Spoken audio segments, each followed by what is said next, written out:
Hello and welcome to Global News Today, bringing you exclusive interviews with leading experts every weekday here on Arabiya English. I'm Tom Burges Watson. Coming up on today's programme, fresh bloodshed in Gaza today as the Israeli Prime Minister continues his visit to Washington, where the diplomatic push for a Gaza ceasefire plan continues. President Trump remains optimistic, but so far no announcement of a breakthrough. So what signs of progress are there and what roadblocks remain? That and more under discussion today.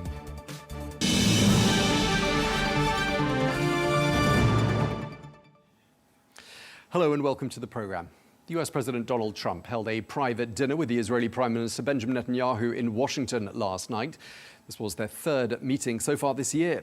Well, the goal was to discuss a possible ceasefire in the 21-month conflict in Gaza. But the focus has shifted. This when Netanyahu told Trump that he's been nominating him for a Nobel Peace Prize. Well, President Trump remains optimistic about a truce, but many Israeli citizens feel differently. Let's take a listen to what some of them had to say. I mean, it feels like this meeting was just a PR publicity event for Trump to get a Nobel Peace Prize. We were really hoping that this meeting will bring an announcement that the war is finished and the hostages are going to get free. I don't understand why we are there, who we are exactly helping by being in Gaza. In those meetings, nothing going out with it. Trump tell Bibi what he think, and Bibi unfortunately have to agree what he said about this morning. I'm sad like almost every morning. Well, for more on this, I'm joined now by Ahmed Fattouh, who is a spokesperson for the Palestinian National Liberation Movement, Fatah, which is, of course, the leading party within the PA. Thank you so much for taking the time to speak to us. We really appreciate it. A lot's happening on the diplomatic front. Talks in Washington, talks in Doha. Are you encouraged by anything you're hearing? Well, we are hearing a lot of news, but we are not seeing anything on the ground. You know, after 21 months of genocide, it needs immediate acts from the world to stop this criminality. Every day, hundreds die, children die, people are starving. I'm surprised that it took so much time until now. And to be frank, this proposed today by Woodcock is the same proposal that took place in March. I'm surprised why Israel has refused that deal 3 months ago, but are accepting it right now. But in any case, we need immediate ceasefire, and the world need to pressure towards that to take effect immediately, because the Palestinian people in Gaza cannot wait any longer. There's shortages in food, there's shortages in medicine, shortages in clean water. 70% of Gaza has been occupied, and now 90% of Gaza is and could not be planted. It's polluted, can't be planted or produce any food. 95% is nearly demolished. So we are talking about a catastrophic humanitarian situation that need immediate action. Okay. And right now, the talks in Washington. Yeah, just tell us what your understanding is as to what's holding everything up. Why the delay? What are the major roadblocks at this stage? The only roadblock is Netanyahu and the far-right extreme Israeli government that does not want peace. They want an endless war where they could push forward their schemes of colonizing and ethnically cleansing the entirety of Palestine. Of course, that is a crazy idea that is not going to take place. It's unattainable. It's ridiculous. These ideas of forceful displacement of the Palestinian people, or removing Palestinian people from their lands, and think that this way they will liquidate the Palestinian cause. This is a crazy idea. And any talk about forceful displacement and forceful immigration, you know, giving it labels about voluntary immigration. Of course, it's not voluntary. This is coming after destruction and killing and removing all sorts of life in Gaza, which does not make it voluntary, of course. But that scenario is gonna only increase the conflict further. It will not end there. We have to remind the Zionists that in 1948, 70% of the Palestinian population have been ethnically cleansed. That did not make the Palestinian people forget their rights or their indigenous historical lands. In the contrary, it created the longest modern liberation revolution since 1948. Until today, the Palestinian people did not give up their rights. Another Nakba will not change anything. It's going to only affect the entire region and the world in retaliation. When there's an influx of refugees, when there's an influx of persecuted, oppressed population, that means there's a need for justice, and that justice is going to keep coming back to Israel. And it will only create an endless cycle of violence and wars and revolution. We have already reached the two-state solution. And the Arab world has already offered Israel in 2002 a full recognition and normalization plans in exchange for the establishment of the Palestinian state in 1967 borders, which is the land they occupied in 1967 aggressive war. Israel refused that offer and continued to refuse any path for peace and only go forward again for wars and destruction. And now what we hear from the White House, Netanyahu still repeating the same mad idea of moving and forcefully displacing the Palestinian people. That is unattainable, that's ridiculous, that's not going to take place, and we will not allow it, and the Palestinian people will not accept it, and they will not give up their rights to come back or return. And what's unfortunate is that when President Trump was asked about the two-state solution, he said, I don't know, let Netanyahu answer that. That is, of course, a step backward and bring us back to square zero after 32 years of peace process. These thoughts are only going to set us back 3 decades behind. And I have to remind the American administration that it is George W. Bush who publicly declared that he supports and endorsed the two-state solution as the only viable solution for the question of Palestine. And it is the only recognized and the only supported and endorsed solution recognized by the EU and by the UN and by the Arab world, who have declared clearly that they refuse any kind of normalization without the end and a just peace for the Palestinian cause.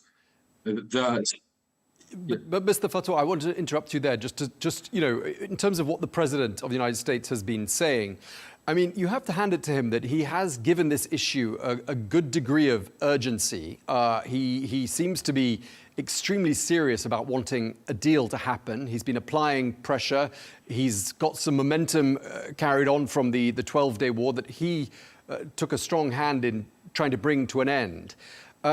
I mean, he does seem to be sincere, doesn't he, in wanting to bring about a peaceful resolution to the situation in Gaza?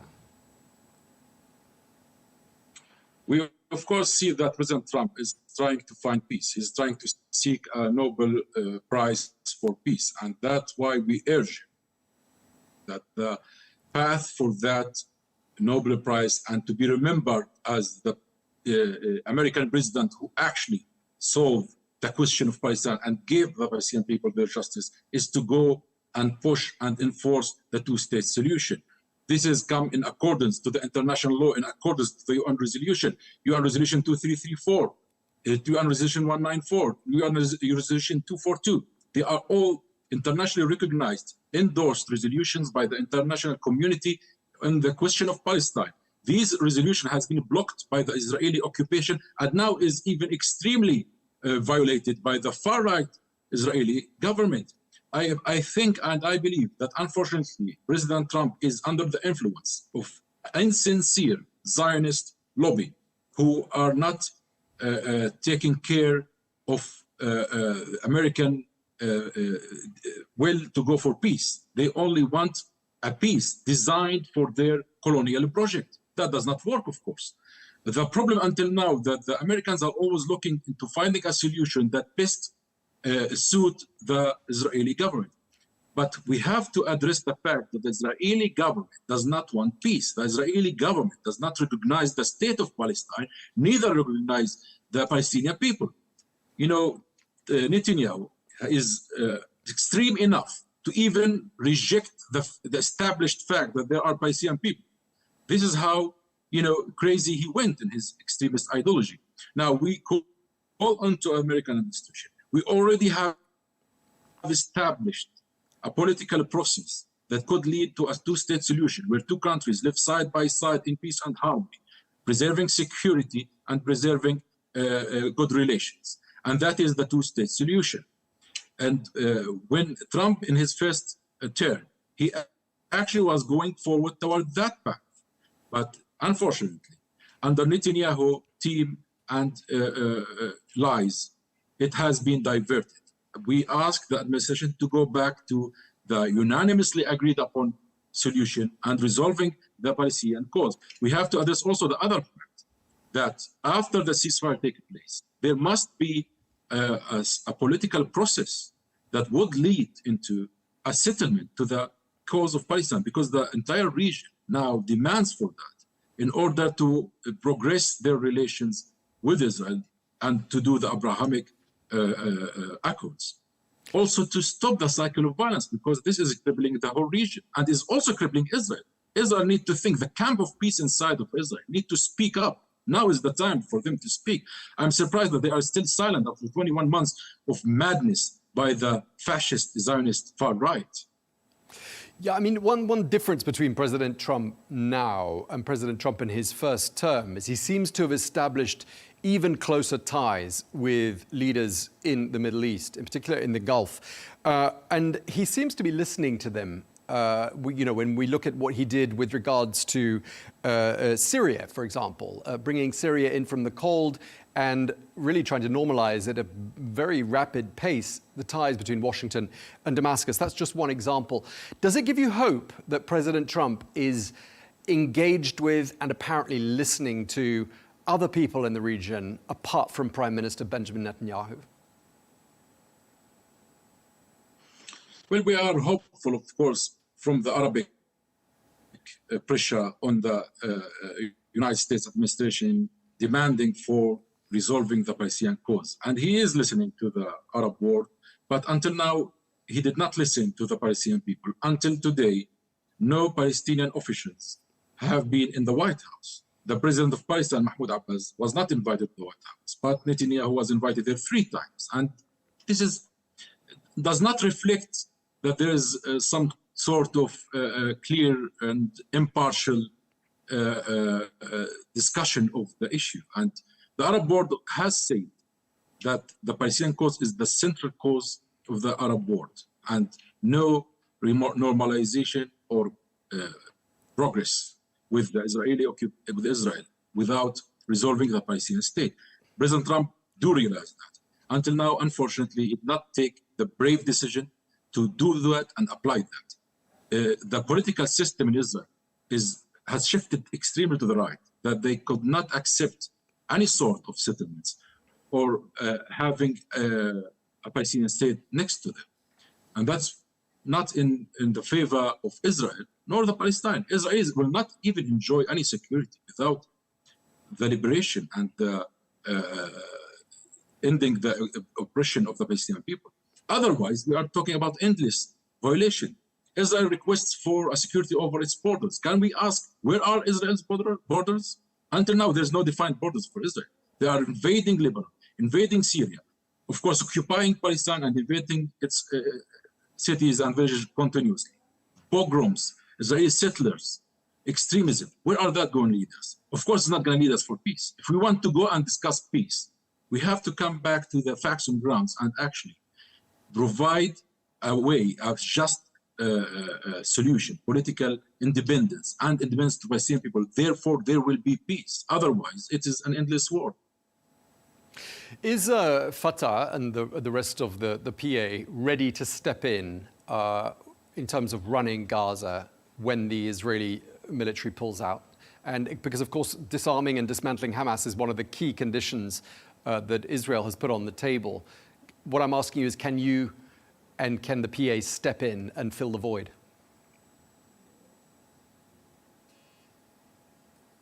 Well, I have to tell you that PA is still there, actually.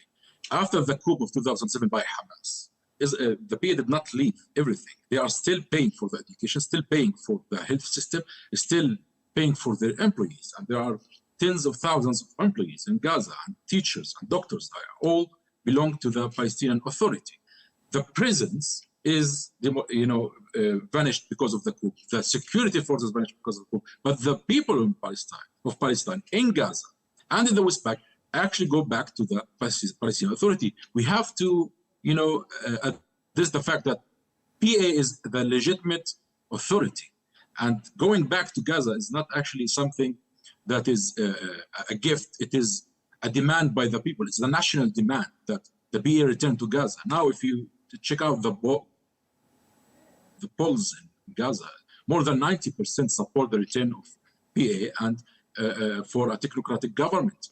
Hamas did signal that they would accept leaving power and going back, allowing the PA to go back. We also endorse the Arab plan, which states a political process for a gradual recovering Gaza and reconstruction of Gaza, as well as bringing back the legitimate Palestinian administration, the authority to Gaza, for a period of time until Gaza is healthy again, and there is a time and allows it to go for elections, and then we go for elections for presidency and parliamentary elections. Right now, what we are calling for is a temporary government run by technocrats, not by parties and political parties, to pave the way until we reach that point. But that all depends on Israel ceasefire, ending its war, and to retreat. Otherwise, we can't achieve that. So here's the missing link that is making everything collapse, which is the Israeli occupation that is enforcing an endless war and refusing the PA, refusing any peaceful settlement, refusing any political process to take place. That means they don't have a plan for the day after the war. And without a plan, we have chaos and havoc. So what we are saying, we have the plan. The Arab world has provided the plan. It was endorsed by the EU, endorsed by the UN, endorsed by the Islamic nations. We are waiting for the President of the United States to also endorse it and take action, because we have to admit the fact that Israel weapons and arms and funds come from the United States. He has the keys, and I hope he would use it. Okay, and just lastly, I mean, we've and briefly, if you will, because we're nearly out of time, but I mean, we've been speaking to people who say that we're really on the edge of, the dawn of a new era, not just for the people of Gaza, not just for the Palestinian people, but for the whole Middle East. I mean, I know you haven't got results yet, and that the diplomatic efforts haven't yielded peace in Gaza yet, but does it feel like we could be at an important crossroads and that results may be just around the corner? If they plan to make a new Middle East, then I hope they should resolve the very main crisis of the Middle East and the central cause of the Middle East, which is the Palestinian cause. And any plans for the region can only pass through the gate of an independent Palestinian state. Without this, nothing could be fruitful. We have to understand that the Palestinian cause is a sensitive cause for 2 billion Muslims. It's now a global struggle of liberation and a symbol for freedom all around the world. This is not a cause for 7 million or 10 million Palestinians.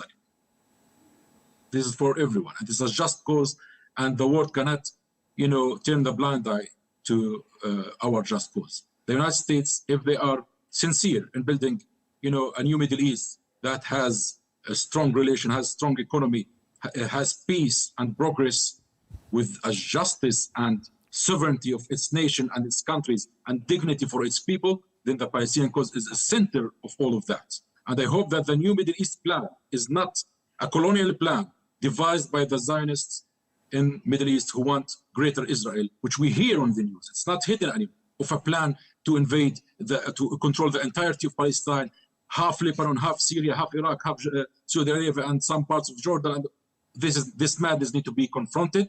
And if you want a new Middle East, the Middle East that respects its own people equally under the law, whether are Jewish or non-Jews, and the Palestinians should have their independent state according to the international resolutions and the agreed upon agreements. And I hope the United States could achieve that and actually be the very first president, Mr. Trump, to make peace.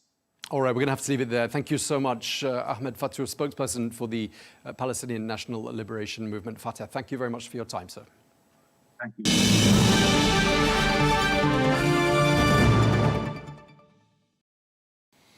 Well, staying with the diplomatic efforts in Washington, we're going to turn now to our next guest, Daniel Levy, president of the US Middle East Project and a former advisor to the Israeli Prime Minister Ehud Barak and his government. He's also a former Middle East negotiator. Daniel, thank you very much indeed for taking the time to speak to us. Always a pleasure speaking to you. Obviously, the Israeli Prime Minister Benjamin Netanyahu is in Washington. I mean, is there anything you're hearing or seeing that suggests that progress is being made to bringing an end to 21 months of warfare in Gaza? Look, Tom, the fact that you have a proposal on the table, the fact that you have representatives of both parties back in, it seems, some kind of proximity talks, those things we know. Other things are more speculative. Will Envoy Witkoff be visiting the region? Will there be an announcement while Netanyahu is still in DC? He has still some days to go. He's staying till almost the end of the working week. And I think more crucially, perhaps, it seems that Netanyahu's calculation and wiggle room has shifted somewhat since the so-called 12-day war with Iran. Netanyahu, let's be very clear, has been the main obstacle. There's been a deal on the table. Many in the Israeli media are acknowledging that not much has changed. But some things have changed, and the details of the arrangements are going to matter. Israel's military has now removed the civilian population from about 75% of the area of Gaza. Its military is now across Gaza. They're going to have to withdraw, redeploy from most of that for a deal to be reached. And you have this added complication of how aid is delivered. Aid is traditionally delivered according to humanitarian principles and by UN and other international agencies who know how to do this. What Israel has insisted upon since it began its most recent version of a full starvation siege as part of its genocide of the Palestinians in Gaza is to introduce a new formula for aid delivery, an organization with no history, no track record, and which has, it seems in some respects intentionally, turned aid distribution sites into killing fields. This Gaza Humanitarian Foundation, operating in only a few places as part of the effort to physically kettle Palestinians closer to the Egyptian border. So the withdrawal of that horrific experiment and its replacement with traditional, more effective, murderous forms of aid are going to have to be part of this. In other words, is there an opportunity? Yes. Details will matter. Unfortunately, and this is crucial, Tom, we are still talking about what seems to be a temporary rather than permanent ceasefire as far as the Israeli premier is concerned. Thanks for that, Daniel. You raised a lot of important points there. And one of the things we've heard from the Israeli side is that one official who's accompanying Netanyahu to Washington says that Israel's getting 80 to 90% of what it wants. I mean, clearly there's a margin that they're not getting, but does that sound significant enough for some meaningful progress to come out of these talks? The important thing with any agreement that is reached is that both sides are able to turn to their respective publics and say, this is a good deal for us. So if the Israelis were telling you we're only getting 42% of what we want, you could be pretty sure that this wasn't going to turn into a deal. So I think we can kind of park the spin. What is significant here is this creation of an expectation. Now, that can go in one of two directions. One is that the Israelis are saying, look, we were getting what we wanted, this was about to happen, and the other side collapsed it. That's where we've been for an awfully long time. Israel's refusal to bring this to an end, but their success in having the US administration align with their talking point that the other side is to blame. We could yet be back in that scenario. The other scenario is you actually get an agreement where there's enough that works for each of the parties to carry this forward. I think we are still going to have a major fault line over whether this is interpreted as a temporary ceasefire or the on-ramp to a definitive end to what has gone on militarily in Israel's military assault. Most of that will depend on the Trump administration. Netanyahu will still want to be able to navigate between those options, between bringing this to an end as he did previously in March, because he will look at his coalition politics. Yeah, and he's got to be careful, hasn't he? Prime Minister Netanyahu's got to keep President Trump on side, and President Trump really wants a result here, it would appear. And some guests have suggested his motivation is that Nobel Peace Prize. Whatever his motivation, he wants a result. And he doesn't want this delegation to go back to Israel and for all the progress that's been made to go in the dustbin. So, I mean, you know, he's going to hold Prime Minister Netanyahu to account on this, isn't he? I wouldn't jump to that conclusion. We have seen things that Trump wanted to have happen on the Ukraine-Russia front, for instance, that have gone absolutely nowhere. Other things have perhaps made more progress. We know that the news cycle, when Trump is in the White House, can be relentless in how it jumps from one thing to another. We know that the attention span isn't necessarily one that sticks with a given issue. And we know that the relationship between what is said and what is really going on doesn't necessarily have to be so closely aligned. So I think what you've hit on, Tom, is a key question, which is how much does Trump see this as something he wants to bring closure to? He was seminal in getting that ceasefire in January, but he also moved on and he allowed Israel to break the ceasefire, to impose an even worse starvation siege, and for things to get so much worse again. So we could be in either scenario. We could be in the Trump that wants to see this happen, or we could be in the Trump that will put out a truth social media post and move on. If it's the former, then he does have the wherewithal to hold Netanyahu's feet to the fire and make it happen. That's what we're going to have to be looking out for. And it appears as well, just looking at President Trump's visit to this region where I'm speaking to you from only 6 or 7 weeks ago, it would appear that on the back of that visit, he does listen to, and he's got the ear of many of the key leaders here in this part of the world. And do you think to a certain extent Trump is starting to realise that perhaps they're the source of rather better advice when it comes to issues in this region than the traditional ally Israel? Because, if you look at what the Trump administration did with regards to Syria, it was completely different from what, Israel would have advised. And we've seen him, his administration engaging in direct talks with parties that the Israelis weren't comfortable with. Do you see him slightly going his own way a bit and perhaps listening more to Arab leaders than perhaps to Benjamin Netanyahu alone? It is a fascinating question. One of the things that may have upset the calm on the Israeli side was precisely that perception. After that historic visit in the 3 GCC states, not going to Israel, this sense that something has shifted. The president goes, heaps praise on the leaders there. And let's be clear, comes back with some very lucrative deals for the US. When he goes to Israel, he knows that it kind of works in the opposite direction. You have to open your wallet. Netanyahu, one of the things that may be driving the visit that is happening at the moment is he wants to correct that. He wants to reset that. He wants to make sure he is not playing second fiddle. And that is an interesting dynamic. Look, first of all, there's a question, to what extent is there a very proactive approach on the part of those leaders that he saw in the region when it comes to specifically the Palestinian question? You're right to refer to Syria and other things, but how much is Netanyahu making the weather on the Palestinian question rather than those leaders? Secondly, how much do states in that part of the world where you are now look at things and say, okay, we have relations with Iran. We've always had concerns with Iran as well.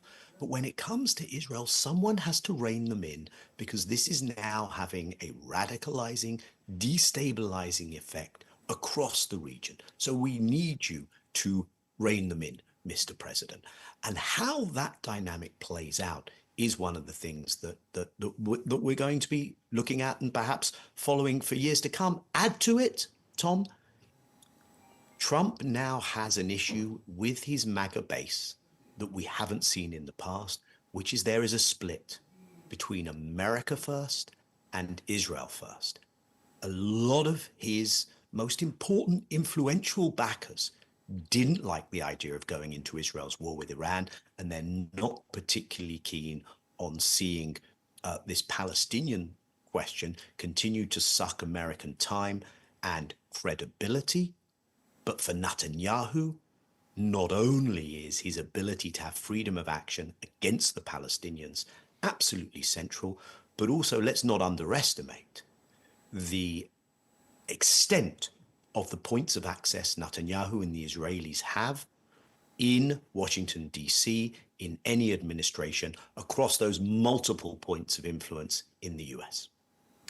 You haven't mentioned public opinion in Israel, and I don't know if you think that's an important source of pressure for Prime Minister Netanyahu at the moment, not least given the fact that it's reported that 5 Israeli soldiers were killed in northern Gaza today, bringing the death toll from this war, these 21 months of fighting in Gaza, to 450 on the Israeli military side. I mean, do you think Netanyahu is starting to reach a point where he can no longer justify to his public that soldiers are dying, 5 today alone, and without any obvious end game in sight? I mean, 21 months was not really what people imagined, presumably, back in October 2023 for the length of the campaign in Gaza. I mean, do you think he is under, totally, public pressure, the like of which we haven't seen up until now?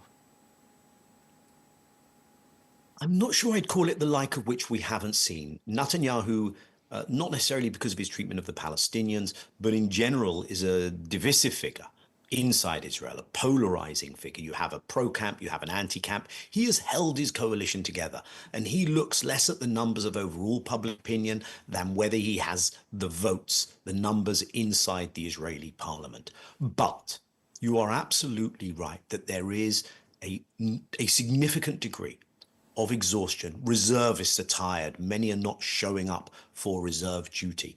The heads of the military, now people appointed by Netanyahu himself, are saying, what is our end game? Where does this mission go? If we need to take over Gaza, then we need more troops, more resources, etc.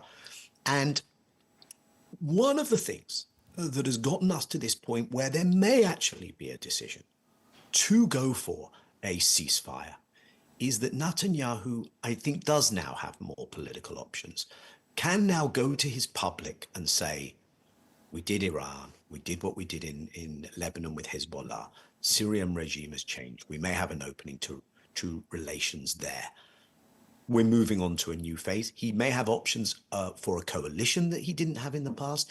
He is in court on trial, and he has been having a very unpleasant time of it during the cross-examination, which began in early June. He doesn't want to appear in court. He wants to get out of that. He may see a set of political options and trial options which didn't exist previously. But Netanyahu still has to make that decision to cross the Rubicon, and to cross that Rubicon in a way where he doesn't, in 60 days, if there is a ceasefire now, doesn't then return to war. Unfortunately, I wish I could tell you that that opens a vista for all kinds of positive things in the future, but a ceasefire itself is crucial. Unfortunately, I think we will still have the mistreatment, the occupation, what has been called, I think, legally accurately an apartheid regime against the Palestinians, because there is no broader horizon that Netanyahu is even contemplating embracing. Yeah, I mean, and just to wrap up, and you mentioned some of this in your first answer, but I mean, clearly unimaginable cruelty has been inflicted on the people of Gaza these last 21 months. You're on the record. I mean, obviously, I'm not trying to diminish what happened on the 7th of October. You are on the record as calling Israel's actions genocide. I think you're quoted as describing Israel's actions, some of them as being war crimes. Do you see a day when people are punished? And if so, who do you see being punished for those crimes? I have to be honest with you, Tom. I am much more focused on seeing a day when the crimes end, when people can live a life of dignity, freedom, equality. You know, right now, just a life where there is food, water, a shelter available to people. I also am convinced, as you know, that this does not end well for Israelis either. The possibility of being held accountable, the possibility that impunity edges away, the possibility that there are costs and consequences, all of that matters to bring this to an end. That is why I do hope that at some stage we do see that the people, whether at the leadership level or individuals much lower down the food chain, are held accountable, because one of the things that makes you pause before you commit that atrocity is whether you think it's going to be plain sailing getting away with this, or whether it might come back to haunt you. And that's why the initiatives like the Hind Rajab Foundation, which are compiling all those self-incriminating videos that you've seen from Israeli soldiers in their operations in Gaza. And let's not forget that this is a terrible time to be in the West Bank if you're a Palestinian as well, with the mass displacement, the mass destruction, killings, arrests there. But the compiling of that evidence and the fact that certain Israelis, when they travel now, need to think twice. Could I be finding myself under a legal challenge because of something I did and I posted and someone has gotten hold of, and they know that I'm traveling through perhaps my social media? That matters when people have to think about, do I implement a flagrantly illegal order to commit a war crime? And so that, I think, is where the rubber hits the road, and one has to go for these mechanisms of accountability. Okay, well, we're going to have to leave it there. Always a pleasure talking to you. Daniel Levy, thank you very much indeed for taking the time to speak to us. Thank you.